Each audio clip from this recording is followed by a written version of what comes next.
Intermittent fasting होती क्या है, इसको किस तरह किया जाता है, ये क्यों इतनी पावरफुल है, इसके हेल्थ बेनिफिट्स क्या हैं, आज हम इस पर बात करेंगे।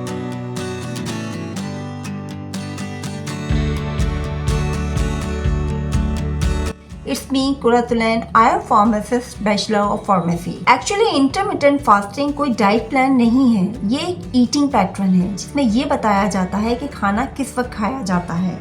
Most common pattern restricted window fasting pattern है जिसमें दो विंडो होती हैं, fasting window and eating window.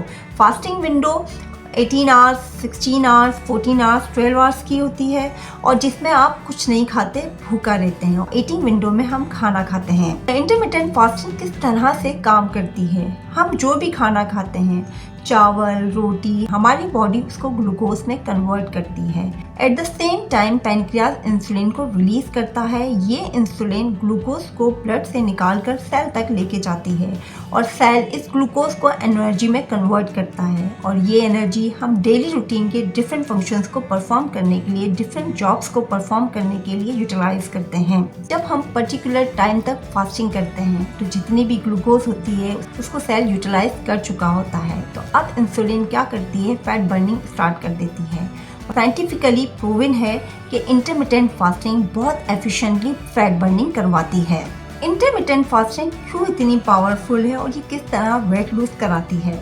हमारी बॉडी में एक्चुअली 6 किस्म के फैट बर्निंग हार्मोन्स होते हैं, लेकिन मोस्ट इफेक्टिव हार्मोन्स होता है ग्रोथ हार्मोन। ग्रोथ हार्मोन जिसे एंटी एजिंग हार्मोन भी कहते हैं, ये एंटी एजिंग के तौर पे भी काम करता है। ये फैट को मोस्ट इफेक्टिव तरीके से बर्न करता है। Number 2 insulin hormone. Insulin hormone भी बॉडी का most effective fat burning hormone होता है।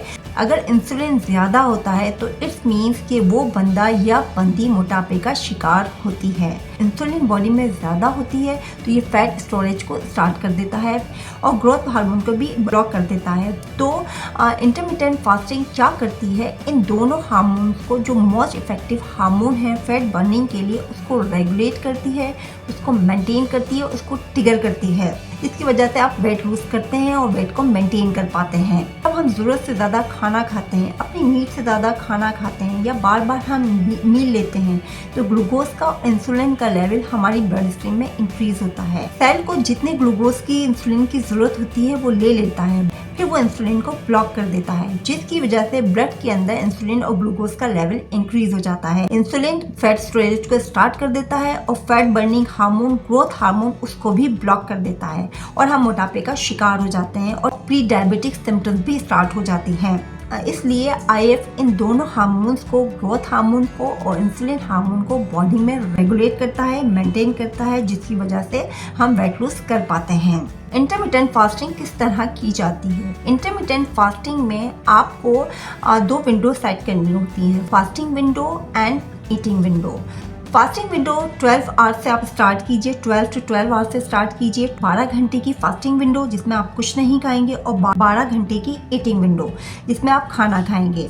इससे आप स्टार्ट कीजिए। जब आपकी बॉडी यूज्ड टू हो जाए, यूज्ड टू होने में 3 से 4 हफ्ते आपको लगेंगे। जब आपकी बॉडी यूज्ड टू हो जाए तो आपके फास्टिंग विंडो को आप 14 आवर्स तक एक्सटेंड कर दें, 14 घंटे तक आप लेके जाएं, जो ताकि आपका बहुत अच्छे तरीके से वेट लूज हो सके। लेकिन अगर आप अपने फास्टिंग विंडो को 18 आवर्स का रखना चाहते हैं या 16 आवर्स का रखना चाहते हैं तो मैं आपको रिकमेंड करूंगी कि आप इसको किसी डॉक्टर के सुपरविजन में स्टार्ट कीजिए। लेकिन अगर आप 12 आवर्स या 14 आवर्स का फास्टिंग विंडो रखना चाहते हैं तो ये सेफ साइड पे है, इसको आप कर सकते हैं। इंटरमिटेंट फास्टिंग में आपको मील का टाइम टेबल सेट करना होता है। सपोज कि अगर आप 7 o'clock पे ब्रेकफास्ट लेते हैं तो आपका डिनर 7 o'clock पे ही वाइंड अप हो जाना चाहिए। या सपोज आप 8 o'clock पे ब्रेकफास्ट करते हैं, फर्स्ट मील आपकी 8 o'clock पे है तो 8 o'clock पे आपकी लास्ट मील वाइंड अप हो जानी चाहिए।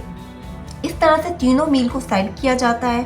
4 to 5 आवर्स का गैप दिया जाता है हर मील में। हर मील के बीच में 4 से 5 घंटे का गैप होना चाहिए और इस गैप में आप 0 कैलोरीज ड्रिंक्स इस्तेमाल कर सकते हैं। मीन्स कि आप बहुत सारा पानी पी सकते हैं, वेट लूज टी यूज़ कर सकते हैं, weight lose T, herbal tea, cinnamon T, ज़ीरा वाटर, सौंफ water, green tea, coffee, T आप ये यूज़ कर सकते हैं। चाय अगर आप पीना चाहते हैं तो आप कोशिश कीजिए कि उसमें या तो आप स्टीविया यूज़ करें या बहुत ही कम क्वांटिटी में शुगर ऐड कीजिए, ब्राउन शुगर या जैगरी पाउडर। आप ये यूज़ कर सकते हैं। इसके अलावा आप स्मूदी यूज़ कर सकते हैं, किसी भी फ्रूट की या वेजिटेबल की स्मूदी आप यूज़ कर सकते हैं।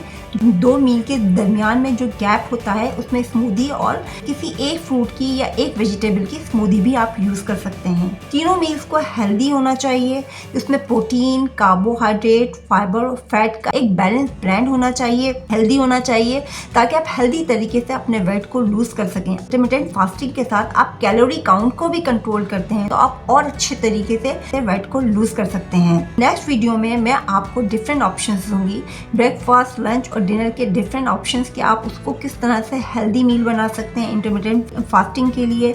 उसमें आप क्या यूज़ कर सकते हैं, क्या पी सकते हैं, बीच के गैप में आप किस किस्म की चीज़ें ले सकते हैं। तो इसके लिए आप मेरे वीडियो को लाइक कीजिए, चैनल को सब्सक्राइब कीजिए और बेल आइकन को भी प्रेस कर दीजिए ताकि हर आने वाली न्यू वीडियो की नोटिफिकेशन मिल सके।